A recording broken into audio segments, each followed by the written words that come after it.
So we just got some major Season 25 news about the Bocek buff, the new legend, the actual return of arenas, a load of buffs, and the Pathfinder heirloom recolor. So let's jump straight into it. Most of this information is from Tom Bull of Esports GG, who will be linked in the pinned comment. Starting off with the Bocek rework, which is a weird one. It's coming out of the care package onto the floor, but it's not going to take sniper ammo like we thought. Instead, it's going to spawn with a set amount of arrows in it. For normal characters, it will be 40 arrows, and for Spyro, it will be 45. And the only way you can get more arrows is by picking up ones you've already shot that have landed somewhere, or picking them up off enemy death boxes, or getting a new Bocek. As well as this, it's getting a buff where you can attach grenades to the arrow. This only works for the frag grenade, and it will create an explosive arrow, which, when shot at the enemy, will explode after a short time. As you can see here, the way to put grenades on arrows is similar to how you charge the Rampage LMG. Moving on, Pathfinder is getting a buff, as well as this new skin. His buff is to his grapple, and what they've done to it is they've given it the variable cooldown again, so it will have a cooldown between 15 and 30 seconds, and he also has two new upgrades. One will grant him a double charge of ultimate, and the other grants 2 charges of tactical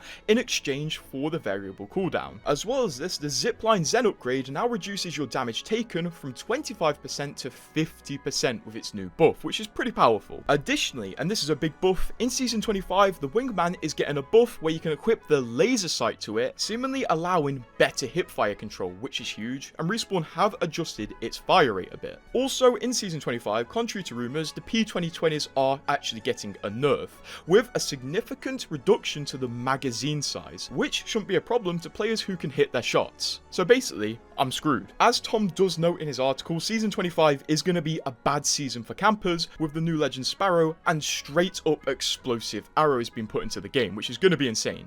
So what are Spyro's abilities? Well, first of all, he's getting a passive, and guess what it's going to be? It's double jump. Double jump is officially in the game, and it's going to be Spyro's passive, which is absolutely huge. The folks over at Esports World did say the difference between Spyro's double jump and Ash's dash is that Ash dashes forward, while Spyro's double jump allows him to jump very high. So basically, Spyro's passive is going to be the vertical version of Ash's passive. And as mentioned earlier, as part of Spyro's passive, he will get more arrows when picking up a Bocek bow. Spyro's tactical ability is a tracker drone, which is essentially a small dart shot off his crossbow gauntlet, which scans enemies around the point of impact. The main difference between Bloodhound's scan and Spyro's tactical is that Bloodhound's scan only scans directly in front of them, but with Spyro's tactical, you can scan pretty much anywhere you can see. If you think someone's in a building, shoot the scan dart at the building and it will show you if it's empty or occupied. So Spyro is going to be a powerful tool for finding empty buildings. And it can also be used as kind of an early warning system. Say you're running away from enemies, you can shoot a Spyro dart in a hallway and it will mark them if they follow you through that hallway. Spyro's ultimate ability though is the Stinger Bolt, which is essentially an electric arrow. It's essentially an electrical field which damages anybody within it. From the information I can see,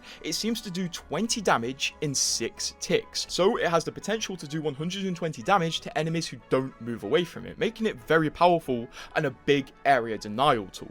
It's basically a caustic trap that you can shoot anywhere and it does a bit more damage. The downside to his ultimate though is he can't shoot the arrow very far, so you kind of do have to be within a fair range of your enemies to hit them with this arrow and damage them with it. Let's move on to arenas though, because arenas is coming back in 2 forms, and one of these forms is so highly requested, I'm surprised Respawn added it, but I'm excited.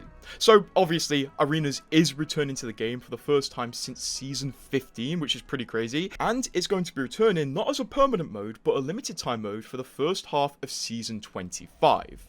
During the second half of Season 25, it will be replaced with arenas, but in a different form. For the first half of the season, arenas will be in the 3v3 format, but Respawn have tweaked how it works. Now, instead of the old format, the winner will be determined by whoever is the first to hit 3 wins. There is no tiebreaker. This is a more arcadey version of arenas. Tom mentions that throughout the first half of the season, Respawn will be tweaking arenas to keep it fresh and keeping on top of the meta. For example, maybe discounting certain weapons that aren't used a lot. As this is going to be an LTM, there's going to be no ranked mode, and it's not coming back permanently yet. In the second half of the season, we're still getting arenas, but it's going to turn from a 3v3 format into a 1v1 format. So essentially, for the second half of season 25, we're going to have a 1v1 LTM active the whole time, which is going to be pretty crazy.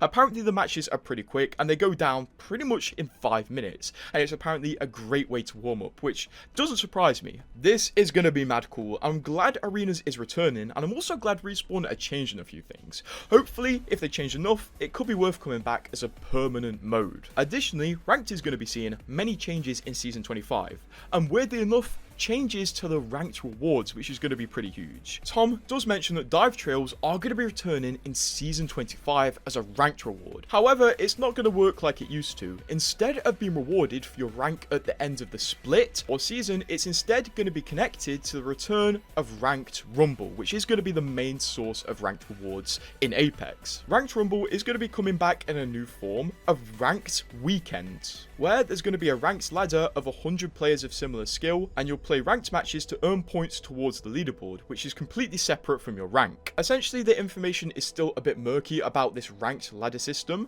but from what I can see, every weekend the ranked ladder is going to start, and it's going to put you in a leaderboard of 100 players of similar skill. You can increase your rating on the leaderboard by earning RP from ranked games, and then wherever you are on the leaderboard at the end of the weekend, this will determine your rewards. As you can see here, it seems you do get tiers based on what % of the leaderboard you're on. And as I mentioned prior, this will be kind of fair because the people on the leaderboard will be similar skilled to you. And if you continue to play well and consistently rank in the top 10% on these leaderboards, you will earn the skydive trail as a reward at the end of the season. But if you're not good, there are still other rewards you can pick up, as you can see on the right of this screenshot. From what Tom says, it seems there are a lot of Apex packs and cosmetic items up for grabs if you can't consistently hit that top 10%. But I like the new moves of Respawn actually rewarding people who play the game and also try to play it well, especially in ranked. It's going to be fun playing a version of ranked where your teammates actually kind of care. Also, next season, we're going to get a lot of cosmetics, and it seems it might kick off with the Pathfinder heirloom recolor.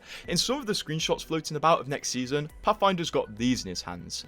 These are really something to behold, which means our theory was correct that Respawn screwing around with the Pathfinder heirloom animations a month ago was actually them preparing to give him a recolor.